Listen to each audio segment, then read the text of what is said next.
የተከበሩ አባታችን መላከ ምሕረት ቆሞስ አባ ገብረ ማርያም ተጠምቀ በትህን የቤተ ክርስቲያናችን ዋና አስተዳዳሪ፣ የተከበራችሁ የሀገረ ስብከቱ የስራ ዘርፍ መምሪያ ኃላፊዎች፣ ክቡራን ሊቃውንተ ቤተ ክርስቲያን፣ ክቡራን ካህናት፣ ዲያቆናት፣ በአብጽሖ በረድኤት አቅርቧችሁ በዚህ አውደ ምሕረት ተሰባስባችሁ ስሙን እየጠራችሁ የምትገኙ አባቶች፣ እናቶች፣ የክርስቶስ ቤተሰቦች ሁላችሁም በኃያሉ በገናናው በሰራዊት ጌታ በልዑል እግዚአብሔር ስም እንደምን ዋላችሁ? ወለዝሩፉ አፍቀሮሙ የወደዳቸውን እስከ መጨረሻው ወደዳቸው። በዚህ ኃይለ ቃል የተሰጠችኝ ደቂቃ ውስን በመሆኗ የተወሰነ ማለት ሞክራለሁ። እንግዲህ ሰዓት ካለን ሊቃውንት አሉ፣ በኋላም ሁለተኛውን ክፍል ትምህርት የሚሰጡ ይሆናል። የሆነ ሆኖ እንግዲህ ይህን ሳምንት በተከታታይ ትምህርቶች ሲሰጡ ነበረ። ትናንት በሰዓት እጥረት ያለፍነው ትናንት ብቻ ነው። እንዲያው ከትናንት ተነስቼ ትናንት እንዳልናልፈው የተወሰነ ወደ ዛሬው ልሸኛችሁና እግዚአብሔር ቢፈቅድና ሰዓት ቢኖር ደግሞ በኋላ የመጨረሻውን ማደማደሚያ የሚሰጡት መምህር ያስተምሩናል ማለት ነው። እንግዲህ ያው ጸሎተ ሐሙስ ማለት ሐሙስ እንግዲህ ብዙ መጠሪያዎች አሉት። ጸሎተ ሐሙስ ወይም የጸሎት ሐሙስ ይባላል። ጌታችን ኢየሱስ ክርስቶስ ኅብስቱን ለውጦ ወደ ሥጋ መለኮትነት ለመለወጥ የጸለየበት ስለሆነ ነው። ሌላው ቀድሶሙ በስምከ እቀቦሙ በስምከ ቀድሶሙ በጽድቅከ ብሎ እንደ ሰውነቱ ወደ ባሕርይ አባቱ የለመነበት ስለሆነ የጸለየው ጸሎት ስላለ በዮሐንስ ወንጌል ምዕራፍ 17 ላይ ስለዚህ ነው ጸሎተ ሐሙስ የሚባለው። ሌላው በጌቴሴማኒ ከመያዙ በፊት በተደጋጋሚ ከደቀ መዛሙርቱ የድንጋይ መወርወሪያ የድንጋይ ውርዋሮች የሚርቅ ቦታ ራቅ እያለ የጸለየበት ዕለት ስለሆነ ጸሎተ ሐሙስ ይባላል። ሌላው ያው የትእዛዝ ሐሙስም ይባላል።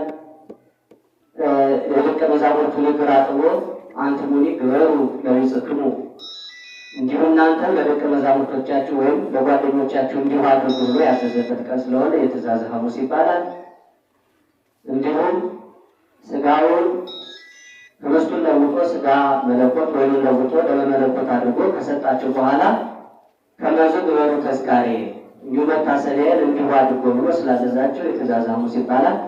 በጸሎቱ ሰዓትም እነሱ እያንቀላፉ ስለነበር ትግቡ ወጸልዩ ከመ ይትባኡ ውስተ መንሱት ብሎ አዝዟቸው ስለነበር ወደ ፈተና እንዳትገቡ ትጉና ጸልዩ ብሏቸው ስለነበር ይህም ትእዛዝ ስለሆነ የትእዛዝ ሐሙስ ይባላል። ሌላም ነገሮች አሉት።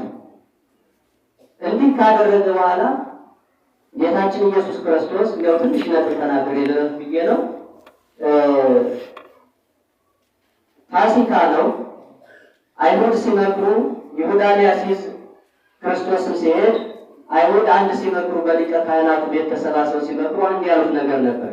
በበዓል ቀን አይሁድ በበዓል ቀን አይሁን ሕዝቡ እንዳይታወቁ ብለው ስለነበር ሐሙስን አሳልፈው ዓርብ ለመያዝ መክረው ስለነበር ሐሙስ ዓርብ ሥጋውን ደሙን መስጠት ስለማይችል ስለሚሰቀል ተሰቅሎ ሥጋውን ደሙን መስጠት ስለማይችል የነገውን የዓርቡን የዛሬውን ትናንትና ነው የሰጣቸውና ስለዚህ ፋሲካን እያከበረ በነበረበት ሰዓት የፋሲካውን በግ ከበሉ በኋላ ለፋሲካው ማክበሪያ ከመጣለት ኅብስት አንዱን ያልቀነበረውን መርጦ አስቀመጠ። በጽዋ ሙሉ ወይኑን ቀድቶ አስቀመጠ። ከዚያ በኋላ የታረደውን በግ የተዘጋጀውን የፋሲካ ምግብ ከተመገቡ በኋላ የተመገቡትን ከሆዳቸው በታምራት አጥፍቶ ያንን ያስቀመጠውን ህብስት አንስቶ ወደ አባቱ ቀና ብሎ ተመለከተ። የኔና ያንተ ስልጣን አንድ ነው ለማለት ነው። ተመለከተ፣ ባረከ፣ ፈተተ፣ ሰጣቸው። ጽዋውንም እንዲሁ አመሰገነ፣ ሰጣቸው። እንግዲህ ይህንን ከማድረጉ በፊት ተነስቶ ወገቡን ልብሱን አስቀመጠ፣ ወገቡን ታጠቀ፣ እግራቸውን አጠበ። ይህ የጥምቀት ምሳሌ ነበረ። እግራቸውን ያጠባቸው የጥምቀት ምሳሌ ስለነበር ነው። ተስዕሎተ ጎርጎርዮስ ለባስልዮስ ሚል መጽሐፍ ላይ እንዲህ ይላል። ማየዜ ተጠምቁ ሕዝብ ሐዋርያት መቼ ተጠመቁ ብሎ ቅዱስ ጎርጎርዮስ ባስልዮስን ይጠይቀዋል። በዕለተ ሐሙስ በምሴተ ሐሙስ ሐጸቦሙ እገሪሆሙ ለአርዳኢሁ ደቀ መዛሙርቱን ባጠመቃት በምሴተ ሐሙስ ተጠመቁ ይለዋል። በዚህ ማስረጃ ምን ይገኛል ሲለው ይገሮ ለጴጥሮስ አሉ ከክፍል ምስሌ ለእመ ይሐጸብኩከ እገሪከ አሉ ከክፍል ምስሌ። ይህማ የሚያስረዳህ ነገር አለው። ጴጥሮስን ጴጥሮስ ግን አንተ አታጥበኝም ለዘላለም ፍጹም አታጥበኝም ሲለው እኔ ካላጠቡ ከኔ ጋራ ክፍል የለህም ያለው ማስረጃ ነው። ምክንያቱም የጥምቀት ቢሆን ነው ይላል። እንዲህ አድርጎ ሐዋርያትን እግራቸውን ሲያጥብ እያጠመቃቸው ነው። ብዙ ሰው ሐዋርያት መቼ ተጠመቁ ብሎ ጥያቄ የሚያነሳ የሚፈጥርበት ሰው አለ። ሐዋርያት የተጠመቁት በዕለተ ሐሙስ ምሽት ነው። እግራቸውን ሲያጥባቸው በእግራቸው ያጠመቃቸው። ለምን በእግራቸው ያጠመቃቸው ሲባል ሐዋርያት ሌሎቻችን የምንጠመቀው በራሳችን ወይም ብቅ ጠልቅ እያለ ነው፣ ወይም ውሃው ቢደፋብን ከራሳችን እስከ እግራችን ድረስ ነው። ሐዋርያት ግን የተጠመቁት በእግራቸው በኩል ነው። ለምን ሲባል በእግራቸው የሚተካውን የሚያጠምቁ ስለሆነ አንድ በሐዋርያት እግር የሚተኩ ምዕመናንን ሰብዓ እንዴትን ሌሎችንም የሚያጠምቁና ከእነሱ ቀጥሎ በእግር የሚተካ ግሪንሽ ነው። እስከ ዓለም ድረስ ከዓለም ህልፈት ድረስ የሚነሳው ክርስቲያን በሙሉ ያ በሐዋርያት እግር የሚተካካ ስለሆነ በእግራችሁ የሚተካውን በሙሉ ታጠምቃላችሁ ሲል በእግራቸው ነው ያጠመቃቸው። ሌላው ለእግራቸው ኃይልን ለመስጠት ነው። አራቱን ማዕዝነ ዓለም ሁሉ ወመሃሩ ሁሉ አሕዛብ ብሎ ሲያዘዛቸዋልና አራቱን ማዕዘን ዙረው የሚያስተምሩ ናቸውና ለእግራቸው ኃይልን ብርታትን እንደነ ቅዱስ ጳውሎስ እግራቸውን ልቅ እያለ እስኪወድቅ ድረስ የሚዞሩ ናቸውና ለእግራቸው ኃይልን ብርታትን ለመስጠት ነው በእግራቸው ያጠመቃቸው። እንዲህ አድርጎ ጸሎተ ሐሙስን እግዚአብሔር በቸርነቱ ትሕትናን አሳይቶ የትሕትና አምላክ በትሕትና ጀመረ፣ በትሕትና ጨረሰ። በፍቅር ጀመረ፣ በፍቅር ጨረሰ። ወለዘኑ ክፉ አፍቀሮ እግዚአብሔር መጀመሪያ ሲወርድ ከሰማየ ሰማያት ማንም በማይቀርበው ብርሃን አድሮ የኖረ የነበረ እሱ በከብቶች በረት ሲወለድ አልቀፈፈው። ይህ ትሕትናው ነው። ሲፈጽምም የደቀ መዛሙርቱን እግር በማጠብ ፈጸመ። መጀመሪያ ሲወርድ ፍቅር ሰሐቦ ለወልድ ኃያል እመንበሩ ኃያል ወልድን ፍቅር ከሰማይ ከጽርሐ አርያም ስቦ ወጥቶ የሰው ፍቅር አወረደው ተብሎ እንደተነገረ ፍቅሩ አውርዶት ነበረ። በፍቅር ወርዶ ነበረ። በፍቅር ጨረሰ። ስጋውን በመስጠት ደሙን በመሰዋት በዚህ በፍቅር ጀምሮ በፍቅር ጨረሰ እና እንዲህ ሆኖ ምሽት ላይ ተያዘ። ወደ ዛሬው ሌሊቱን በሙሉ ተይዞ ሲንገላታ አንድ ጊዜ ወዳለፈው ወደ ተሻለው ሊቀ ካህናት ሲገባ፣ አንዴ አሁን ወዳለው በጊዜ ወደሚያገለግለው ሊቀ ካህናት ሲገባ ሲያመላልሱት፣ ሲያንገላቱት፣ በጥፊ ሲመቱት፣ ሲተፉበት ካደሩ በኋላ ጠዋት ላይ እንግዲህ ተከታተሉ የሰዓት ነገሮችን ነግሬያችሁ ታሪኩን ተርኬላችሁ እንደተባለው በኋላ ላይ ምስጢሩን ደግሞ የሚያመሰጥሩልን ይሆናል ሌላው መምህር ማለት ነው። ስለዚህ ጠዋት ላይ ሁለት ክሶች ቀረቡበት። እኛም የምንጸልየው አሁን በየሰዓቱ ኪራይ ላይ ሱን እያለን የምንሰግደው ይኸውም አንድ ሊቅ ምን ብለው ሲያስተምሩ ሰማቸው። ይህ ከሰኞ እስከ ዓርብ ድረስ የሚደረገው ስግደት ክርስቶስ 6666 ጊዜ ተገርፎ ነበርና ይህ ስግደት ሲቆጠር ከሰኞ እስከ ዓርብ ድረስ የሚሰገደው ስግደት ሲቆጠር 6666 ስግደት ነው ብለው ሲናገሩ ሰማቸው። እንግዲህ ቁጥሩን ራሳቸው የየሰዓቱን ሰግደው ያገናዘቡት ይመስለኛል። ለማንኛውም ምስጢሩ ደስ ይላል።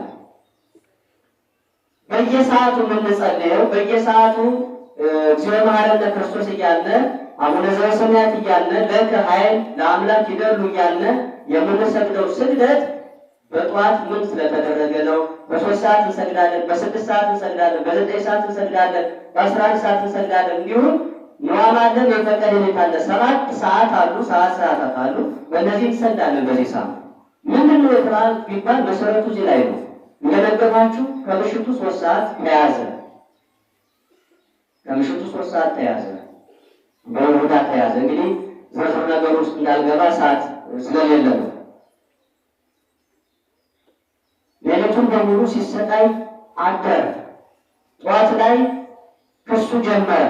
2 ክስ ቀረበበት። አንዱ ሃይማኖታዊ፣ አንዱ ፖለቲካዊ። መጀመሪያ አይሁድ ወይም ሊቃነ ካህናቱ ምን አደረጉ? መጀመሪያ ወደ ሊቃነ ካህናቱ ቤት ሄደው ክርስቶስን ከሰሱት። ይህ ሰው ከእግዚአብሔር ጋር እኩል ነኝ ይላል የሚል ክስ አቀረቡ። እግዚአብሔር ጋር ራሱን ያወዳድራል፣ ሕገ ሙሴን ይሽራል። ስለዚህ ሰው ሰንበትን ይሽራል። አልዓዛርን በሰንበት ቀን 4 ቀን ከሆናቸው በኋላ አስነስቷል። ስለዚህ ሰንበትን የማይጠብቅ ይህ ሰው ከእግዚአብሔር አይደለም፣ አሳች ነው ብለው ክስ አቀረቡ። ለዚህ ምን ምስክር አላችሁ ሲባሉ ምስክሮችን በሐሰት ዋሽተው ወይም ገዝተው አቀረቡ። እነዚያም ቀርበው ተመሰከረበት፣ በሐሰት ተመሰከረበት። ሙሴ ብሏቸው ነበረ፣ በሐሰት አትመስክር ብሎ ነግሯቸው ነበረ። ይህን ሕግ ሻው። በዚህ ሊቀ ካህናቱ ጠየቀው፣ አንተ እግዚአብሔር ልጅ ነህን? አለ። አንተ አለ። ሊቀ ካህናቱ ልብሱን ቀደደው። እሱም አንድ ስለነበረ ልብሱን ቀደደና ከዚህ በላይ ምን ልትሰሙ? ሌላ ምስክር ለምን ትፈልጋላችሁ? ከዚህ በላይ ምን ልትሰሙ ትፈልጋላችሁ? እነሆ የእግዚአብሔር ልጅ ነኝ አለ፣ በቃሉ ሰማ ነው ብሎ ልብሱን ቀደደ። ክህነት ያለፈ ማለት ነው። እግዚአብሔር መንፈስ ቅዱስ እያስመሰከረው ነው። ክህነቱ የእሱ ክህነት አምጥቶ ወደ ክርስቶስ መዛወሩን እየገለጸ በራሱ ልብሱን ቀደደ። በኦሪት ላይ ካህን ልብሱን ከቀደደ ክህነቱ ይሻራል የሚል ተጽፏል። በራሱ ጊዜ ክህነቱን ለመሻር ልብሱን ቀደደ እና በዚህ እንግዲህ ተቀበላቸው። በዚህ ጸደቀ። አሁን ወደ ሊቃነ ካህናቱን እንዲሁም ሌሎችም አይሁድ ሆነው ወደ ጲላጦስ ሄዱ። ይህ ሰው የቄሳርን መንግስት የሚገለብጥ ሰው ነው፣ ለቄሳር ግብር አትክፈሉ ይላል አሉ። ይህ ሁሉ ሁለቱ ክስ የቀረበበት ጠዋት ላይ ነግህ በሚባለው ሰዓት ነው። ወጸቢሆን ተማከሩ ሊቃነ ካህናት። አዎ እያለ ስንሰግድ የነበረው እነዚህ ነው እና እንዲህ ብለው ክስ አቀረቡ። ጲላጦስ እንዲቀበላቸው ምስክሮች ቀረቡ። አሁንም መሰከሩ።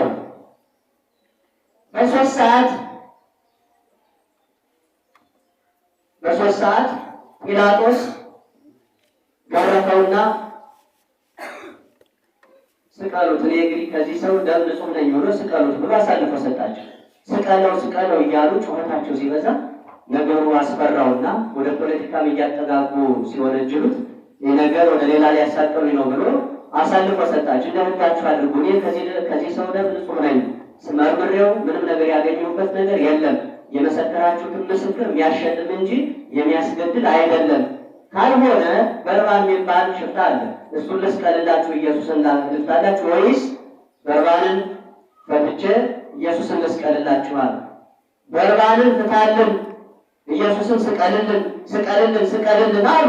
አብዝተው ህዝቡን ስቀለው በሉ እያሉ ይጎተጉቷቸው ስለነበር ህዝቡ ጮሁ። ስቀለው የሚለው አየለ በረታ። ወሀየለ ቃሎሙ ጲላጦስ ይናየና አይ ይህ ሰው እንደኔ ቢድን ነው የሚሻለው አለ። አይ ለማህበ እኮ ለዝንቱ ይኮን አልኮ ለቄሳር ይህንን ሰው ካዳንኸው አንተ የቄሳር ወዳጅ አይደለህም ብሎ ወደ ፖለቲካ ወሰዱበት። ፈራና እኔ ከዚህ ሰው ከዚህ ደም ከዚህ ንጹሕ ሰው ደም ንጹሕ ነኝ፣ እናንተ እንደነጋችሁ አድርጉ ብሎ ይህ የሚታየኝ ይህ ነው ብሎ ገረፈውና አሳልፎ ሰጣቸው። የሞት ፍርድ ተፈረደበት። በስንት ሰዓት? በ3 ሰዓት ማለት ነው። እና አይሁድ ተቀብለው ወዲያው ዘንግ አስያዙት፣ ቀይ መጋረጃ ቀይ ግምጃ አለበሱት፣ የሾህ አክሊል ደፉበት። ወዲያው የሆነ ወንበር ላይ ዙፋን ላይ አስቀመጡትና ንጉሥ ሆይ ለዘላለም ንገስ፣ የአይሁድ ንጉሥ ሆይ እያሉ ዘበቱበት። ንጉሳችን ሆይ አሉት፣ ዘበቱበት። እነሱ ሽሙጥ ነው እያያሉ ደግሞ ሲጨርሱ ይተፉበታል። ዘበቱበት።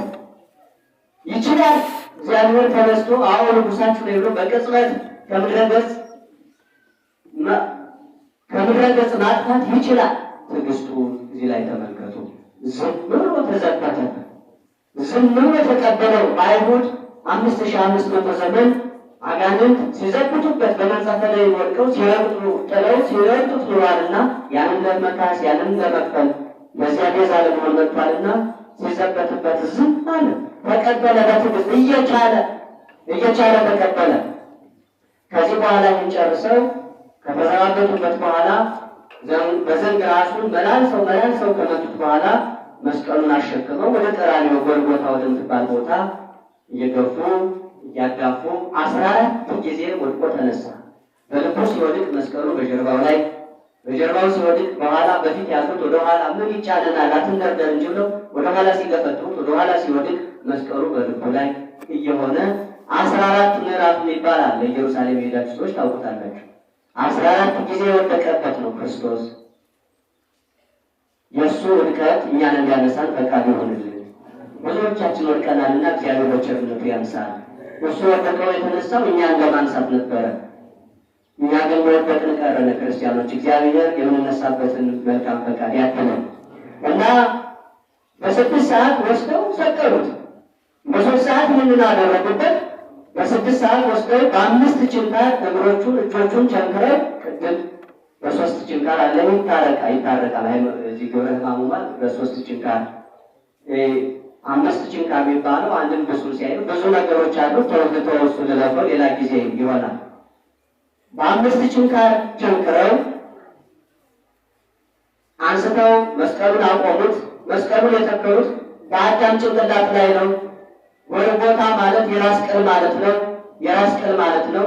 የምንድን የራስ ቅል ነው ሲባል በመልከ ጼዴቅ አማካኝነት እግዚአብሔር የአዳም የራሱ ቅል ክዶ ቀራንዮ የክርስቶስ መስቀል ከተተከለበት ቦታ ላይ አለቱን ሰንጥቆ መልአኩ ቅዱስ ሚካኤል አስቀምጦት ነበር። የአዳም ራስ ቅሉን ማለት ነው። አጥንቱ እዚያ ተቀምጦ ነበር።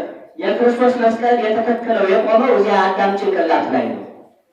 ከአዳም ጭንቅላት ላይ ነው። የራስ ቅል ማለት እዚያ ያሉ ክርስቲያኖች አዳም አባታችን ነው። በአዳም ጭንቅላት ላይ ነው መስቀሉ የቆመው። ሁሌም መስቀሉ በእኛ ጭንቅላት ላይ ነው የቆመው። መስቀሉ ከጭንቅላታችን ማውጣት የለበትም። ክርስቲያኖች አንድ ክርስቲያን የእውነት ክርስቲያን የሚባለው መስቀሉ ከጭንቅላቱ ሲኖር ነው። መስቀሉ ከጭንቅላቱ ያለው ሰው ደግሞ በመስቀሉ ላይ የተሰቀለው ክርስቶስ ከጭንቅላቱ ይኖራል ለዘላለም። መስቀሉ የቆመው በአባታችን በራሳችን ላይ ነው። የሁላችንም የፍጥረቱ በሙሉ ራስ አዳም ነው። በአዳም ራስ ላይ መስቀሉ ከቆመ በሁላችን ጭንቅላት ላይ መስቀሉ ቆሟል ማለት ነው። መስቀሉ ስናስብ ነው እዚያ ላይ ሰቀሉት። ከዚያ ቀጠሉ። ሐሞት ልብሶችን ተከፋፈሉ። ከአራት ከፍሎ ያው ይሄ ብዙ ምስጢር አለው። መለፈው ታሪኮቹን ነው አሰማችሁ። ኮምጣጤ ሐሞት አምጥተው አጠጡት። እሱ ቀምሶ አቆመው። መጠጣቱን እምቢ አለ ይላል። በ9 ሰዓት ነፍሱ ከስጋው ከ6 ሰዓት ጀምሮ እስከ 9 ሰዓት ፀሐይ ጨለመ፣ ጨረቃ ደም መሰለ፣ ዓለም በሙሉ በጨለማ ተዋጠ። የሚዳሰስ የሚመስል ጨለማ በዓለም ላይ ሰፈነ። ፀሐይ የጌታዬን እርቃን አላሳይም ብላ እነሱ እርቃኑን ነው ክርስቲያኖች። በነገራችን ላይ ዛሬ ይህ ስዕሉን ስታዩት ከለሜዳ ታጥቆ ነው የሚሳለው። እሱ የሆነው ከዮሐንስ ወንጌላዊ ወዲህ የመጣ ስዕል እንጂ የተደረገ ስዕል እንጂ በከመሰቀሉን ራቄ አይሁድ ርጉማን በኢየሩሳሌም ዳግመኑ ሰቅለን ራቄ በሮ ዮሐንስ ወይ ራቁቴን አይሁድ እንደሰቀሉ ያንተም ራቁቴን ትስለኝን ብሎ የክርስቶስ ስም ዮሐንስ ወንጌላዊ በማናገሩ ምክንያት ከለሜዳ አስታጥቆ ሳለው እንጂ መጀመሪያውኑ ክርስቶስ የተሰቀለው ራቁቱን። ይህንን ያየች ፀሐይ ለእኔ ብርሃን ያለበሰውን አምላኬንማ በግልጽ አላሳይም ብላ ብርሃኗን ነሳች። ዓለም በሙሉ በጨለማ ተደበሰበሰ። ጨረቃ ደሙን አይታ ደም መሰለች። ዓለም በሙሉ በደም ተዋጠ። ምድር በሙሉ በደም ተረጨች። ምድር አይደለም ሰማዩ እንደሆነ ክርስቲያኖች የሰማይና የምድር አምላክ ስለሆነ የተሰቀለው። ስለዚህ በ9 ሰዓት ይህን ሁሉ አድርጎ በ9 ሰዓት ነፍሱን ከስጋው ለየ በፈቃዱ ማለት ነው። በ11 ሰዓት ኒቆዲሞስና ዮሴፍ በንጹህ ልብስ ገንዘው ወደ መቃብር አወረዱት። ይህን ሁሉ መከራ የተቀበለው በእኛ ምክንያት ነው። የእኛን ሕማማት ነው እርሱ የታመመው። ባለፈው ብያለሁ በመግቢያ ቀን ሕማማት ማለት በሁለት ይከፈላል። የሰው ሕማማትና ሕማማተ ሰብ ወይም የሰዎች ሕማማትና የክርስቶስ ሕማማት ተብሎ ይከፈላል። አዳምና ሔዋን በመበደላቸው ምክንያት የሰው ዘር በሙሉ ታሞ ነበር። ለ5500 ዘመን በሙሉ የታመምነውን ሕማም ለመክፈል ክርስቶስ ስለኛ ቆሰለ፣ ደዌያችንን ተቀበለ፣ ሕማማችንን ታመመ፣ ሞታችንን ሞተ። በእርሱ ሕማም እኛ ተፈወስነ። ለክብሩ ለስም አጠራሩ ክብር ምስጋና ይግባው። ይህ ሁሉ መከራ ነው እንግዲህ የተቀበለው እና ይህንን ነው እንግዲህ እና 13ቱ ሕማማት ጠቅለል ስናደርገው 13 ይባላሉ። እንደነገሯችሁ ሕማማቱ ወርቅ ስፍር የለውም 13 ተብለው ተቆጥረዋል። 13ቱ ሕማማተ መስቀል ተቆሮተ ርእስ ቁጠሩን ያዙልን። ተቆሮተ ርእስ፣ አክሊለ ሦክ፣ ተአስሮ ድሪ 3፣ ሰትየ ሐሞት ወሪቀ ምራቅ 5፣ ተቀስፎ ዘባን ተጸፎ መንታይት 7፣ ርግዘተ ገቦ 8፣ 5ቱ ቅንዋት 13። 8 እና 5 ስንት ነው?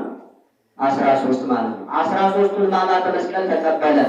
13ቱ ሕማማተ መስቀል ሲባል ግን በውስጣቸው ብዙ ነገር እንደ ለምሳሌ ተቀስፎ ዘባን ማለት ምን ማለት ነው ካላችሁኝ፣ ጀርባን መገረፍ በአይሁድ እግዚአብሔር በገሃነም ኃጥአንን የሚገርፍ አምላክ፣ በአይሁድ ግን ጀርባውን መገረፍ ስለ አዳም ግርፋት መገረፍ ነው። ይህ መገረፍ ምን ቀደም እንዳልኋችሁ ተቀስፎ ዘባን ብሎ እንዳንዲት ግርፊያ ዝም ብሎ አለፋት 6666 ግርፋት ነው። ግን በውስጡ ሲተረድ 6666 ይህንን ነው ተቀስፎ ዘባን ብሎ ያለፈው። ሕማማት ሲባል ዝም ብሎ 13 በ13 ተወከለ እንጂ ውስጡ ስንት ነገር እንደተሸከመ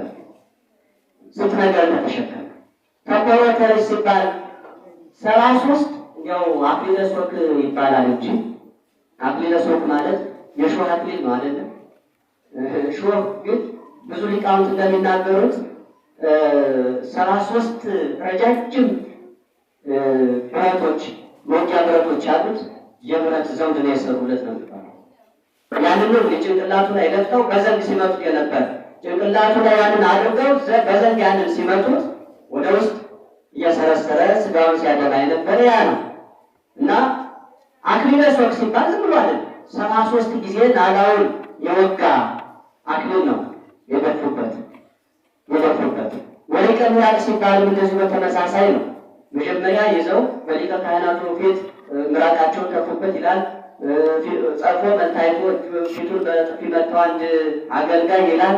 እዚያ ላይ ተተፍቶበታል። 3 ሰዓት ላይ ተተፍቶበታል። መስቀሉ ላይም ተፍቶበታል። ይገርመው ነገር እስኪ ውረድ እንመንብህ እስመ አይሁድኒ ተአምረ ይስአሉ።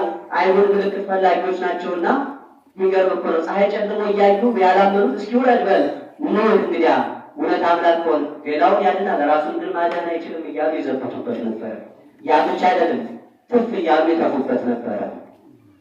ይሁንና ወሪቀ ምራቅ ሲባል ብዙ ጊዜ መላልሰው ተፍተውበታል። እና ሕማማት ሲባል ብዙ ነገሮች አሉ። 7 ተአምራት ተደርጓል። 3ቱ በሰማይ ወይም 2ቱ በሰማይ 5ቱ በምድር። ፀሐይ ጨልማለች፣ ቅድም እንዳልኳችሁ ጨረቃ ደም መስላለች፣ ደም ሆናለች ወይም ደም መስላለች።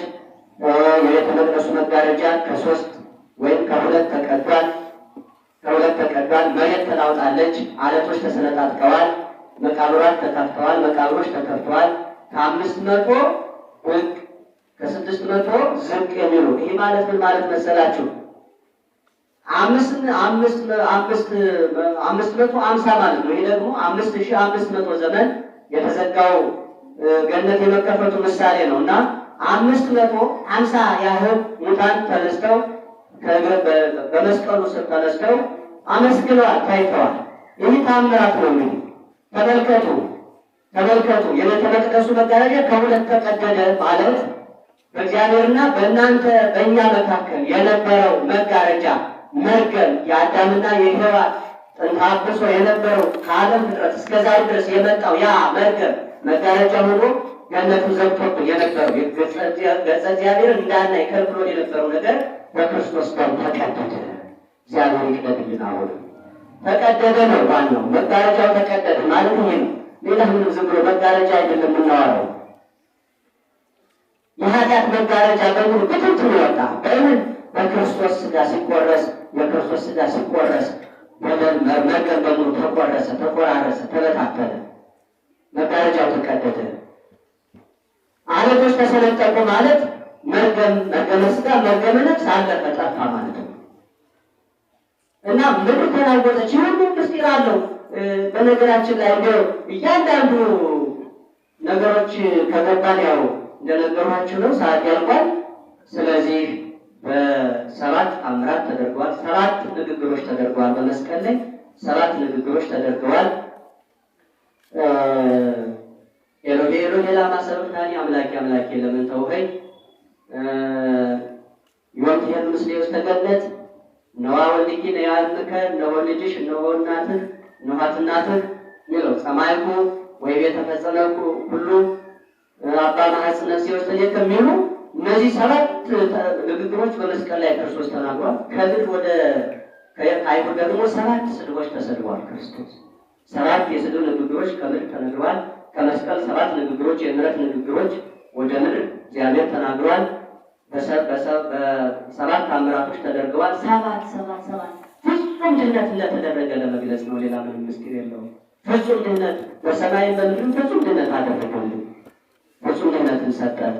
ስለዚህ ክርስቲያኖች ይህን ካሉ እንዳላበዛ መስቀሉ የድል አደባባይ ነው። መስቀሉ የሰላም አደባባይ ነው። መስቀሉ የእርቅ አደባባይ ነው። መሰቀሉ የድል አደባባይ ነው። አዎ ዲያብሎስ ድል የተነሳበት 5500 ዘመን የነበሩ ነፍሳት ከሲኦል ወደ ገነት የወጡበት በአጠቃላይ መኑ ውእቱ ዝንቱ ሥጋ ለቢሶ ዘማኒ፣ ረይ ማን ነው እንዲህ ያደረገኝ፣ ይህ በደካማ ባህሪ ተገልጾ እንዲህ ያሰቃየኝ ማን ነው እያለ ዲያብሎስ እንደለመደ የሰዎችን ነፍሳት በግድ እያስገደደ መለየትና ወደ ሲኦል መጨመር ለብሎ ነበረ። አምላኬ አምላኬ ብሎ ለአቅርቦተ ሰይጣንን ለማቅረብ አምላኬ አምላኬ ለምን ተውኸኝ፣ አይ እኔ ከሞቱ እንግዲህ ከሲኦል ያሉ ነፍሳት ወጥተው ወደ ገነት ይለፉ እንጂ ለምን እስካሁን ይቆያሉ ብሎ ሲናገር ሰማና ዲያብሎስ ነፍሱን ከሥጋው ላይ ያለው ብሎ ወደ መስቀሉ ቀረብ ሲል አይ ከመጣህማ ጥሩ ብሎ በነፋስ አውታር በእሳት ዛንጅር ሊቃውንት ለመግለጽ በረቂቅ ስልጣን ማለት ነው። ነፋስ ዲያብሎስን አያስርም፣ ዛንጅርም ዲያብሎስን አያስርም። ረቂቅ ነው። ከነፋስ በላይ ዲያብሎስ ረቂቅ ነው። ነፋስ አያስረውም ማለት የተፈለገው በረቂቅ ስልጣን ወጥሮ ገትሮ በመያዝ ወልህበ ልህበተ ዲያብሎስ ወዛ አይወዛም። ዲያብሎስ ሥጋ ስለሌለው አይወዛም። ተጨነቀ ነው ምስጢሩ። ተጨነቀ መሄጃ ጠፋ፣ ቀለጠ። በረቂቅ መቅለጥ ቀለጠ። ሲቀልጥ ማን ነው እንዲያው ሰማይ የኔ ሆኖ እንኳን አይደለም ያልፈጠርኋቸውን ነፍሳት ለመልቀቅ ሰማይ የኔ ሆኖ በፈጠረው ኑሮ ምድርም የኔ ሆና ሌላ ምድር ቢኖረኝ ኑሮ እንኳን የሁሉ ግርፋት የሁሉ መከራ ላደረስኩበት በአይሁድ ልብ አድሬ በጭንቅላታቸው አድሬ እንኳን የሁሉ ግፍ ለገፋሁት ግን በአንድ ሰዓት በቅጽበት በጲላጦስ ፊት ላቆሙት ቁመት ካሳ ቢሆኑ ባልበቃኝ ነበር። ነገር ግን ይህ ሰው ያለውን ተወረወረ ፈሪ አይባልምና 5500 ዘመን በመንጸፈ ላይ ረግጬ ይዣቸው የነበሩትን ነፍሳት ለቅቄ ያለው በፈቃዴ ብሎ የለቀቀበት ነው። ስለዚህ መስቀሉ የድል አደባባይ ነው። የእርቅ አደባባይ ነው። ሰውና እግዚአብሔር፣ ሰማይና ምድር፣ ነፍስና ሥጋ የታረቁበት። እየሰማችሁ ነው ክርስቲያኖች? ጨረሱ። እየሰማችሁ ነው? መስቀሉ የምን አደባባይ ነው? የድል አደባባይ ነው። አንድ ሁለተኛ የምን አደባባይ ነው? የእርቅ አደባባይ ነው። ማንና ማን የታረቁበት? ሰውና እግዚአብሔር፣ ሰውና መላእክት፣ ነፍስና ሥጋ፣ ሕዝብና አሕዛብ፣ ይህ ሁሉ የታረቀበት ቀን ነው። ስለዚህ መስቀሉ የእርቅ አደባባይ፣ መሰቀሉ የእርቅ አደባባይ ነው። የሰላም አደባባይ ነው። ሄሮድስና ጲላጦስ እንኳን በክርስቶስ መስቀል ታርቀዋልና ሕዝብና አሕዛብ አንድ ሆነዋልና ቢዘረዘር የማያልቅ ምስጢር ላይ ስለሆነ የጀመሩት ክርስቲያኖች እንግዲህ ይህንን እግዚአብሔር ከድፍረት አይቁጠርብኝ፣ የእሱን መከራ ተናግሮ የሚጨርስ ፍጹም የለም። ስለዚህ ይህንን ያህል መግለጫ ነው። በነገራችን ላይ በዚህ ሳምንት የሚሰጠው ነገር ትምህርት አይደለም። እንደ ሁልጊዜው ትምህርት እንዳትወስዱት፣ መግለጫ ነው። መከራውን ለመግለጽ እንዲሁ ዝም ብለን በደፈናው በግዕዝም ስለሚነበብ ብዙ ጊዜ ያን እየሰማን ከምር ስንሰግድ ይህን ትዝ እያለ እንድንሰግድ ለማለት ነው። ስለዚህ ለመግለጫ ያህል ነው ይህንን ያልኩኝ። እግዚአብሔር አምላክ በቸርነቱ የሰገድነውን ስግደት የጸለየነውን ጸሎት ሁሉ ተቀብሎ ለሀገራችን ለዚች ለደማች ለወደቀች መከራ ለምትቀበል ሀገራችን በንጹህ ለሚጨፈጨፍ ሕዝባችን ሁሉ ደማቸውን በቸርነቱ የኃጢአት ማስተስሪያ አድርጎ በአብርሃም በይስሐቅ በያዕቆብ በዕረፍተ ገነት ያሳርፈልን። የፈሰሰውን የቆረሰውን ሥጋውን ያፈሰሰውን ደሙን ለከንቱ ያድርግብን። እግዚአብሔር በቸርነቱ ጸሎታችን ይቀበልልን። ወስብሐት ለእግዚአብሔር።